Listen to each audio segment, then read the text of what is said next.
Spring here is the epitome of pigeon flying in the United States. I came here for one reason. There's the man. Not to cut grass or clean the pool. I came here to fly pigeons. Now coming to retire. Well, I always tell them up north, you have to see it to believe it. All the best are coming here, and they find out they're not the best because they come from small clubs around the country, and when you come up against 100, 150 lofts here, and you have 15 or 20 top-notch flyers here, you have to do things right. It's all around. Right now, if I wanted to, I could fly 7 races a week.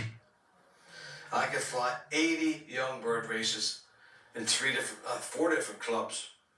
But I fly in two clubs, that's enough. So it's very unique here, and you have to learn to adapt to things. And you have a different attitude here, because you know that you're not going to win a lot of races when you come here. Doesn't matter how many you won up north. When you say it, It's one thing for the birds to start good and getting the lead pack.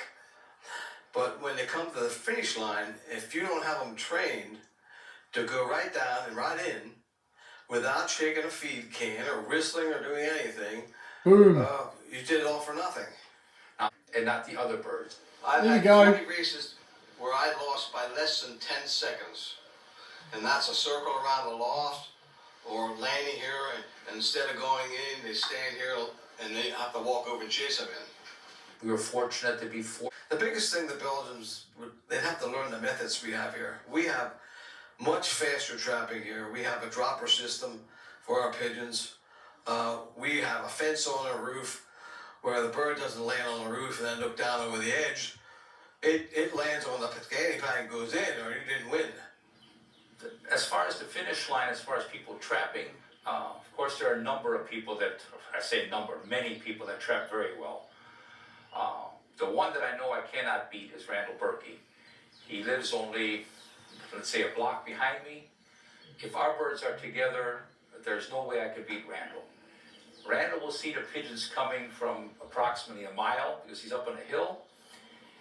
He will throw his droppers in succession. The bird will lock onto that dropper and follow that dropper down. Now the scanning pad is a little area, I think it's 12 by 18. I've watched birds at Randall's come home where 18 out of 20 pigeons hit that little scanning pad as they drop on a drop. There is never a circle, or what some of our boys call a hook, is a direct, like a jet airplane landing on a runway of an airport. That's what I have to compete against, and Randall is not the only one. There are many other people that fly the same way. The level of competition here is so much greater than up north because we're so close together. You must have the fastest pigeon. You know, you do all the work and you don't do the finish line. Well, I don't feel sorry for you. I'm going to laugh at you because you know the bird didn't win until it walks across the scanning pad. I'm sitting here one day and I got 20 pigeons coming. Every pigeon hit the scanning pad.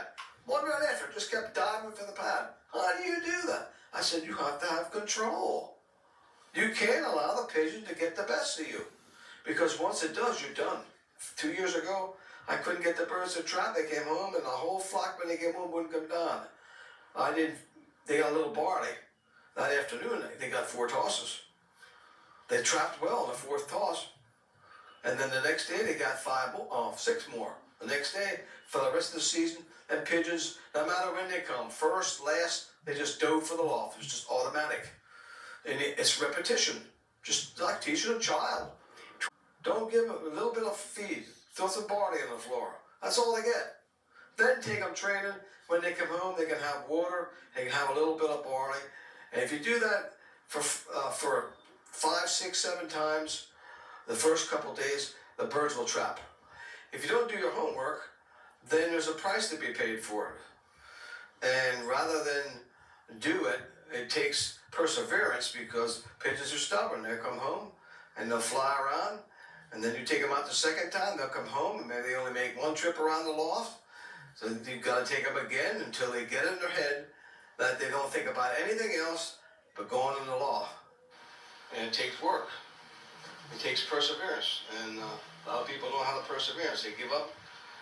They wouldn't take them away 6, 7 times a day, a few miles, just to get them to do that. But that's the difference between winning and losing. This is my finish line here. This is not the finish line here. They're not home when they hit the edge of the landing board, because then they have to walk to the pad. So it's quicker to fly to the pad than it is to walk to it. So they have to be taught to land on the pad as soon as they come. Anywhere from 5 to 10 seconds. If the bird lands out here, a lot of times it turns around and looks at you instead of going in. So to walk from here to there, sometimes it's 5 seconds, sometimes it's 2 or 3 seconds. But a lot of races are won in a fraction of a second or 1 or 2 seconds. A lot of them. Even though there's not a lot of birds coming in the first flock. There might be 25, 30 pigeons top. The first flock coming into development out of a 2,500 bird release. This wire is 1/2 inch by 1 inch. And pigeons, you know how long their toenails are. They get caught in there as they walk. And they don't like that. That spooks them. So they want to land on something solid.